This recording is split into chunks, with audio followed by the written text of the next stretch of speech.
In this project, we're going to be creating a vote machine, and you can make your vote or voting machine address any topic that you want. When you're in Microworlds, you can start with this normal size, or you can resize, do a new project size, something a little smaller, like Microworld Small, or you can even do something like in the Command Center, type in new project size and give it dimensions like 400 by 600, and what that will do is will resize your canvas to be something very similar to what you would see as an iPhone or an iPad layout in terms of the proportions and the dimensions. Okay, so now let's talk a little bit about what we're going to put on the background. You can use images from the painting and clip art palette if you like, from in here in the backgrounds, as well as these individual images. Especially if you're going to address something simple like, favorite animal or favorite food. There's a lot of those types of things in there. But since it's an election year, I propose that we do something like actually go into Chrome and say, let's talk about the American election and tailor this vote machine to look like something regarding our nation's upcoming election.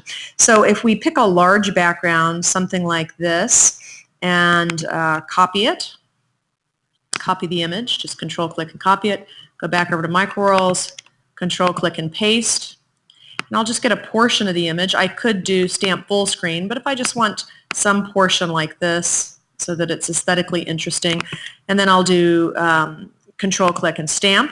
Again, you could have done Control-click and stamp full page. This is going to be a little bit intrusive, though, as I put new items on top, so I will open up the painting and clip art palette, and I'll put a bit of a filter on top. So I'll pick a color, and I'll reduce the opacity, and then use this filled in square, and I'll sort of cover that up. That's a bit much, so I'll Command Z, maybe a little bit less. That was kind of intrusive. Let's do this. That's a little bit nicer. So that I've created a little bit of a mask, I can still see the background from behind that mask.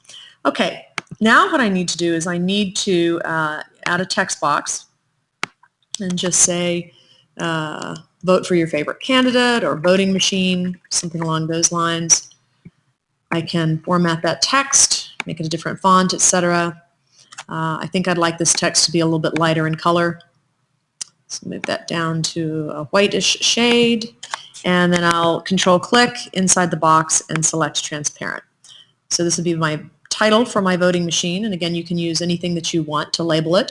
You can even provide some instructions. And we'll also actually need to use this text box tool to create some counters. In other words, items that tally or count how many votes have been received for each candidate. So I'll create one text box here, and I'll just copy the box, paste it on the background here, and I'm just Control-clicking on the box each time to copy it, and then Control-clicking on the background to paste. So if I do 3 candidates, those will be my text boxes for tallying the number of votes for each of the candidates. Okay.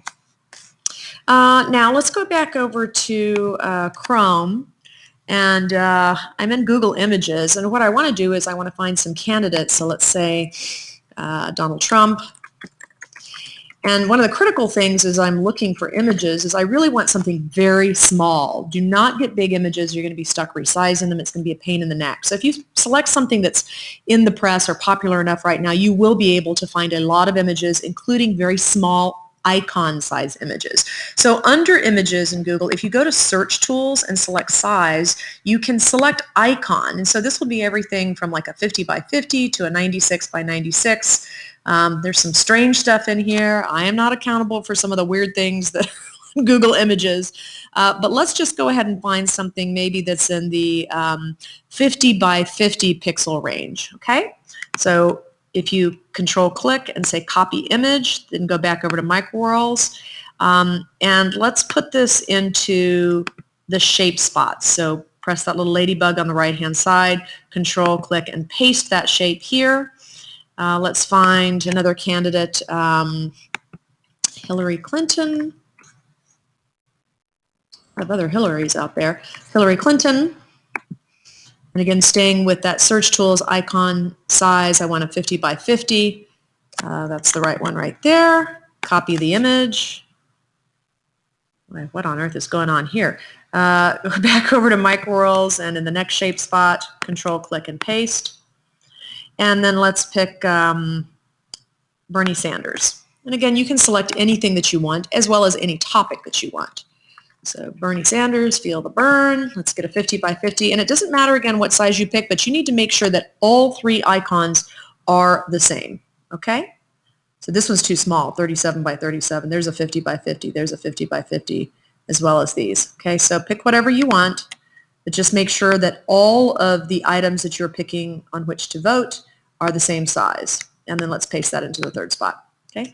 Now, these are going to be shapes worn by turtles. So I need to make a turtle, another turtle, one more turtle, and then I'll just put each shape onto each of the turtles. Okay. So if you like, you can start with a little bit larger size, but just make sure all three of them match. One of the popular choices is a 96 pixel by 96 pixel size. So that's another good option. And I also feel like I need a little bit something else going on here. I'm going to go back to my painting and clip art palette and pick sort of a gray mask to put behind this. I don't like this. This is a little plain. There we go. I think that's more aesthetically interesting. All right, I'll move, whoops, Command Z. Let me go back to my arrow here and move my text box over a little bit. One more time. Okay, now I need to open up, use the eyeball, this first text box. This is going to be named Trump. Eyeball on the second text box, Clinton. Eyeball on the third text box, Sanders. Don't use a space in the name. If you're going to use first and last name, you're going to need to put in a dash or a underscore. Okay. And now let's go to my procedures pane, and I need to reset all of these at the beginning so that they show 0 when the voting machine is first opened up. I'm going to make this text a little larger so that you can see it. So if I say to reset, I want to set Trump, meaning the value of the Trump variable, to 0. And I want to set Clinton to 0. And I want to set Sanders to 0. That'll be the end of my procedure. There's one other thing I want to happen, though, actually. I want to ensure that the starting size of all these turtles is always consistent and that we always start them out at the same size. Right now, the natural turtle size, and I can show you how to find that out if you open up one of these turtles, is 40. And all three of the turtles are actually size 40. So in my reset procedure on the second line, I actually want to say everyone set size 40, because once we start tinkering with this vote machine and tallying votes, those turtles are going to change in size. So to reset this, I need to ensure that I have a size 40 for all three turtles. Now I need to make a button, so press the finger, move into the workspace, make the label reset, the instruction reset, okay. And then I can move that down to the bottom right corner, upper left corner, whatever makes sense within the context of your voting machine. Totally up to you. Okay? I'll put it right here. So notice when I click reset, bam, it puts a 0 in all three. And in just a moment, you'll see how I can actually tally the vote, and I can see it numerically here and visually here. So I'm going to open up the backpack for Trump. You can either control click on it and open backpack, or you can click on the eyeball again, open his backpack. Go to his rules. I'm going to grab the side of this and stretch it out so you can see it a little bit better. Now in the on-click field, right now there's nothing there. There's no rule. But I want to say that when Trump is clicked on, that the size of the icon increases. So what I need to give as a command is set size space size space plus space 1. Don't say set size plus 1.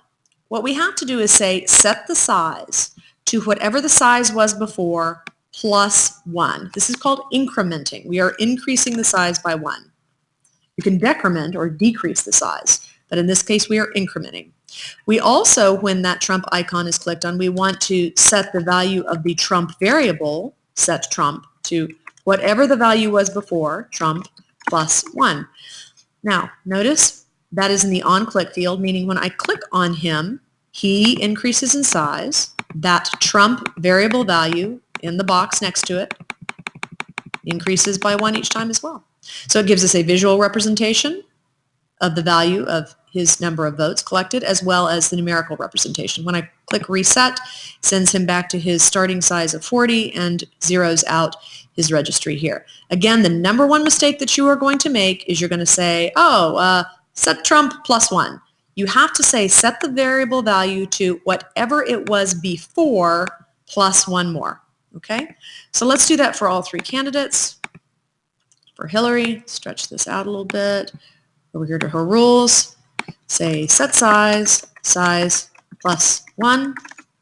Set Clinton, that's the variable for her tally, to Clinton +1. Make sure that works. It does. And for Sanders, click on him. Open up his rules, stretch it out a little bit so we can see what we're doing. So set size +1. Set Sanders +1. That works. There we go. So I can reset. I can put this into visual mode. You can hand your machine to somebody. They can click. Hand it to the next person. They can click. You have a simple means of tallying up those votes. Again, to reset, press the reset button. Everything zeroes back out. As a challenge, you may want to see if you can add one additional text box, one additional variable value box, and gather up a total. How would you do that? Think about how you would create a box that says total so that you would be able to obtain a total of these three candidates' votes. That's it. Get started. You can make your vote machine anything you want. Keep it clean. Make sure you pick a background. That can be a nice large size. Stamp it onto the background. And then when you are in Google Images, make sure that the search tools is activated and you've selected icon, and that all three of your icons are either something like 50 by 50 or 96 by 96. Any bigger than that starts to be just a little too large. Okay? There's a wacky picture of good old Bernie here. All right. Get started. Good luck. Have fun. And make sure to share your vote machine with your peers once you're all done.